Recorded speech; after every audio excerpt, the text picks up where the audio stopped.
Irmãos e irmãs, esse momento de reflexão na palavra de Deus é baseado em Lucas capítulo 4, 1 a 13. Lucas 4, 1 a 13, esse último texto bíblico que o pastor Reinaldo nos leu. E desse texto nós queremos destacar o último versículo que está ali exposto, que mostra que Jesus foi tentado pelo diabo e depois de ter tentado a Jesus, o diabo retirou-se, e aí vocês veem que está em destaque até momento oportuno. Esse é o tema daí que eu quero destacar, conversar com vocês nesse instante, momento oportuno. Tem diversas situações assim que requerem, que precisam de um momento oportuno. Pensando nisso, eu lembrei que certa vez eu fui dar uma de jardineiro, no mês de dezembro, querendo arrumar as coisas para o Natal, e eu queria podar uma árvore. E uma senhora, bem experiente, disse: não é momento oportuno para podar. E numa sabedoria popular, não sei se alguns carregam isso, né? Os meses que não tem R, ali é o mês de podar, ali é um momento oportuno. Tem um momento exato de fazer as coisas. Um outro momento, também na minha vida, eu estava pensando em trocar de carro. E tinha um amigo que era muito conhecido nesse setor, assim, disse: não é momento oportuno, espera um pouquinho. Ambos estavam certos. Um pouquinho depois, a coisa se manifestou de maneira mais clara. Se vocês agora pensassem com vocês aí, lembrariam várias situações em que precisa de um momento oportuno para ocorrer. Quando se fala na economia, né, nos investimentos, aí, o pessoal fica pensando quando comprar e quando vender. Ali subiu o dólar, ali baixou. Qual é o momento oportuno? Agora, um dos que eu acho mais fascinante assim é na agricultura, né? Mesmo para aqueles que não conhecem muito esse setor, mas sabem que precisa de um momento oportuno para cada cultura. Quando é que tu vai semear tal semente? Depende do momento oportuno. Não sou grande entendedor, fiz aqui um rascunho anotando. Aqui eu anotei que o feijão, o momento oportuno é agosto. Se eu tiver errado, depois alguém lá me corrige. O trigo eu anotei aqui, que eu olhei o mês de maio. Soja me disse lá, o Google, que era em setembro. Eu achei engraçado o milho, né? Quando a gente conversa assim, eu sou natural de Canguçu, então às vezes nas entre-safras dá um jeito, está ruim em alguma cultura, se planta milho. Aí interessante que está destacado que tem um momento mais oportuno que o outro, tanto que um é chamado de safra e o outro de safrinha. Interessante isso, né? Num determinado período, aqui vai colher mais. Aqui também dá para semear, mas vai colher menos. Momento oportuno. Mas o foco aqui não é a semente de milho nem de feijão. E você sabe, o foco aqui é a semente da palavra de Deus. E pensar nos momentos oportunos para o bem e também no momento oportuno para o mal. Porque a Escritura Sagrada, a palavra de Deus nos diz que, está escrito ali, que o diabo usa o momento oportuno também para semear. E na parábola do joio e do trigo, que fala de sementes e de semeadura, está muito bem claro, muito bem explícito, que um homem bom, que é Jesus, plantou boas sementes, trigo. E lá no Mateus 13, é esse o texto, se alguém quiser conferir, versículo 25, diz que enquanto estavam dormindo, à noite, quando não estavam cuidando, na parábola, veio o inimigo e semeou o joio, semeou isso. O diabo usa momentos oportunos contra a gente. E Lucas 4,13, o verso que a gente assim ponderou, destacou, fala exatamente isso do diabo contra Jesus, que tendo terminado a tentação, ele afastou-se, e aí o texto diz, não em definitivo, ele saiu não de cena, mas até momento oportuno. Eu queria que cada um hoje pensasse um pouco mais na sua vida e quando que na sua vida proporciona momentos oportunos ao diabo. Isso acontece. Quando que na tua vida tu proporciona momentos oportunos ao diabo? Ou quais são as tuas fraquezas, os teus pontos fracos, que tu tem que estar mais atento, porque o diabo vai usar como um momento e uma situação oportuna. E apenas lembrando, essas tentações que Jesus sofreu, o próprio diabo usou a circunstância. O texto diz que Jesus foi guiado pelo próprio Espírito para esse combate, porque o primeiro Adão perdeu. Agora, o Espírito Santo tira esse, substitui e coloca o craque do time e diz, agora eu encaminho com o meu Espírito esse. Esse é aquele que quer vencer. E então encaminha Jesus. E aí diz o texto que ele que se fez homem e sofria todos os nossos temores, dores, estava com fome. Diz o texto, 40 dias em jejum, com fome, fraco. E o que o diabo usa? Ele vê nisso um momento oportuno, uma oportunidade. E aí então ele chega e diz, olha, se és filho de Deus, né? Essa é a expressão, porque se lembram no texto do domingo passado, na transfiguração, tem a voz dizendo, tu és meu filho amado, né? Ou este é meu filho amado. E agora o diabo cria dúvida, transforme essas pedras em pães. Tu está com fome?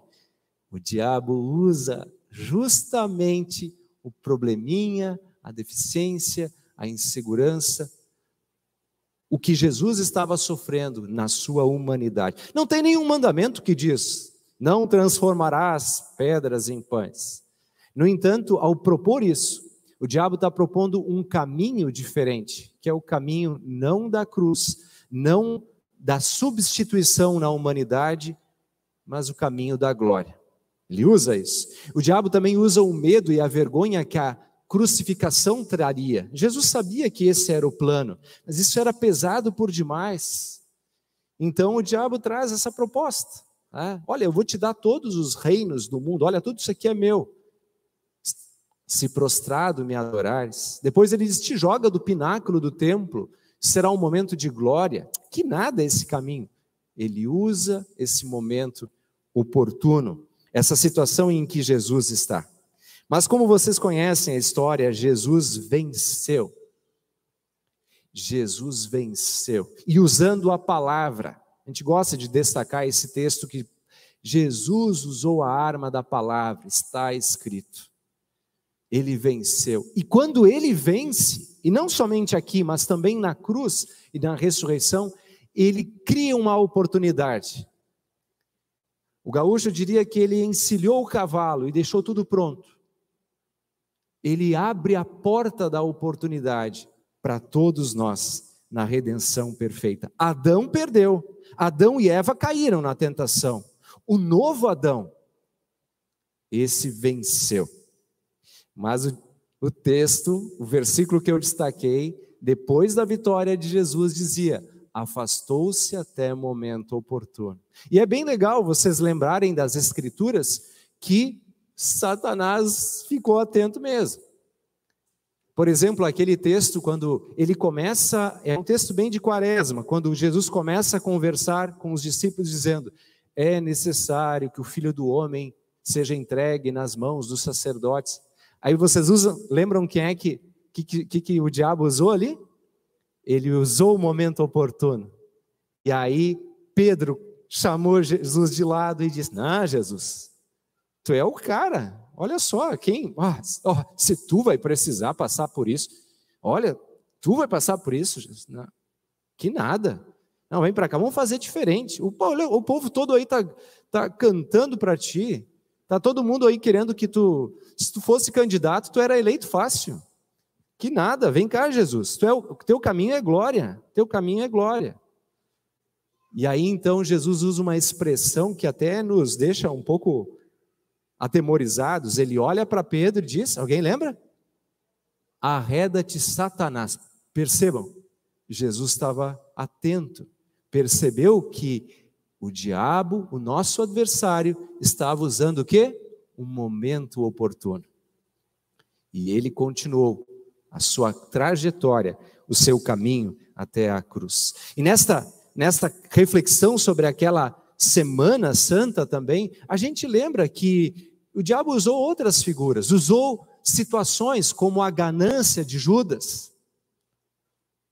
Por algumas moedas, traiu Jesus. Usou a dúvida e o sentimento de querer ser popular de Pilatos, de não contrapor os líderes, fazendo com que ele fosse omisso e o condenasse à cruz.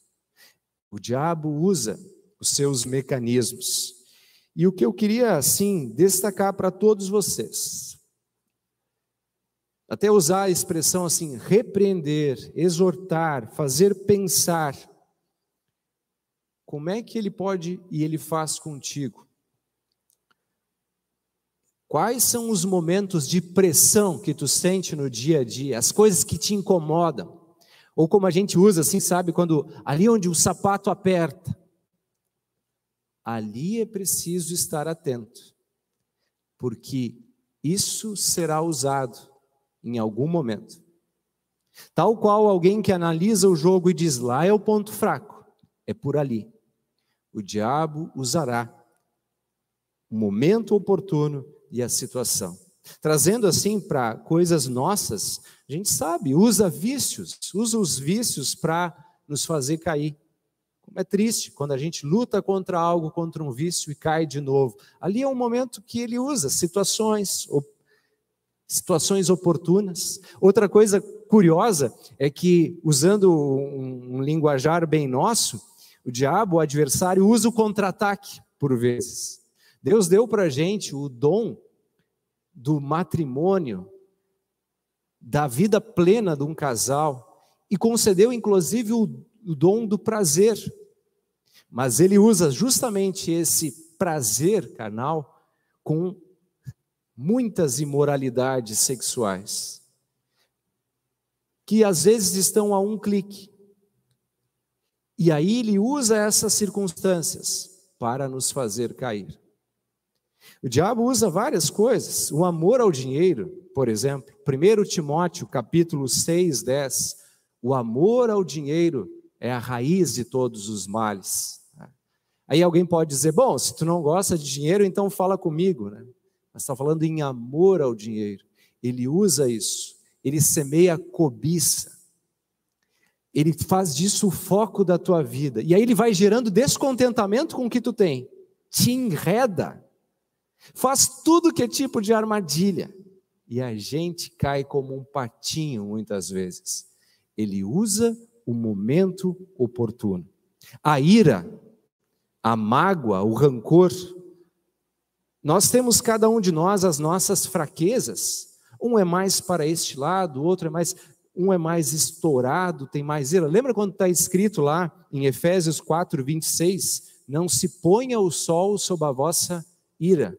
Não sei se já ouviram esse versículo, é meio poético, né? Não se ponha o sol sobre a vossa ira, ou em outras palavras, não vai dormir, não deixa passar se você está em mágoa, em problemas, em dificuldades. Por que está escrito isso?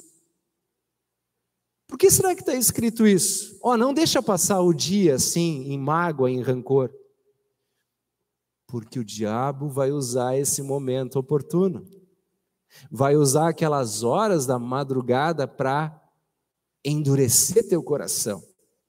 Vai usar essas horas, esses momentos do outro dia, para apenas olhar com desdém para o próximo, para construir sobre si mesmo, para não querer mais perdoar, para encher-se de mágoa. E assim ele nos enreda, e assim ele nos faz cair. É preciso conhecer a si mesmo, as suas deficiências, porque ele se afasta até momento oportuno, porque ele volta. É interessante uma frase que diz assim: quem conhece os outros, presta atenção, quem conhece os outros é inteligente. Quem conhece a si mesmo caminha no caminho da sabedoria. Quem vence os outros é forte. Agora, quem vence a si mesmo é agraciado, tem a força de Cristo em si. E é interessante que o caminho proposto na Quaresma passa pela confissão de pecados. E a confissão nada mais é do que conhecer-se, saber das minhas fraquezas e invocar. Aquele texto que o pastor Reinaldo diz: todo que invocar o nome do Senhor Jesus será salvo. Por que quer dizer invocar? Quer dizer chamar. É como um irmão mais novo que não tem força na briga e chama o irmão mais forte, velho, vem me ajudar. Todo que invocar, o que chamar, será salvo. Porque reconhece a sua fraqueza, confessa a sua fraqueza. E esse é o momento em que a gente, como o Salmo 91, encontra a sombra no esconderijo do Altíssimo. Porque a gente chamou aquele que é mais forte. E aqui a gente tem a maior das oportunidades. Porque também está claramente escrito em 1 João 4, maior é aquele que está em vós do que aquele que está no mundo. Então, quando eu chamo a atenção de vocês, quando eu exorto vocês para os cuidados com o diabo, não quero criar temor, apenas atenção. Repito, não quero criar temor, apenas atenção, porque Cristo venceu o tentador em todos os aspectos. E a oportunidade que Ele nos dá é plena de vitória, não há por que temer. Assim, nós lembramos claramente que Ele venceu, o novo Adão venceu, e a porta da salvação está aberta. E essa porta é uma oportunidade. É mais do que um momento oportuno, é chamado na teologia de tempo da graça. O tempo da oportunidade está para todos nós. E eu gostaria de convidá-los cada vez mais, não só a perceber as oportunidades que o diabo usa, mas sentir nas coisas que estão ao nosso redor, Deus nos chamando e usando a oportunidade. Quando a gente vê uma imagem da natureza linda, que a gente se deslumbra, mesmo que seja uma imagem pelo celular e diz, nossa, é uma oportunidade. Deus está mostrando para ti, olha, é o meu poder, é beleza, é para ti. Quando a gente tem aquela ternura de abraçar alguém, quando a gente sente a beleza da vida, é oportunidade de louvar a Deus. É oportunidade de louvar a Deus. Ontem escutei uma vovó ouvindo um áudio da neta, né? A neta dizendo lá, vovó, plantei a semente de girassol. E ela dizendo errado uma expressão, né? Olha, que estava germinando, né? E a vovó plena, feliz. Esse é o momento de olhar e dizer, grandioso és tu, que cria toda a oportunidade, cria céus e terra, e me dá felicidade, me dá perdão, me dá alegria. E abriu a porta da salvação. Diante de tudo isso que Deus dá para mim e para cada um de vocês, pessoal, se liguem, por favor, não vamos jogar o jogo de salto alto, achando que está ganho, porque nós somos fracos. E nesse momento, cuidado, não se afaste da palavra, não vai para longe da sombra do Altíssimo. Se a gente dá uns passos para cá, o sol forte da dificuldade já bate. A sombra do Altíssimo é o nome de Jesus, o nome que está acima de todo nome, e o nome que nós recebemos lá no batismo, e o nome que é cravado, fortalecido em nós, cada vez que nós ouvimos a palavra que anuncia que Ele é o caminho, a verdade e a vida. Creia, portanto, no Senhor Jesus. Será salvo. Invoque o Senhor Jesus. Na hora da fraqueza, chame Ele e vença, mesmo a maior das tentações. Porque se Ele é por nós, quem será contra nós? Amém.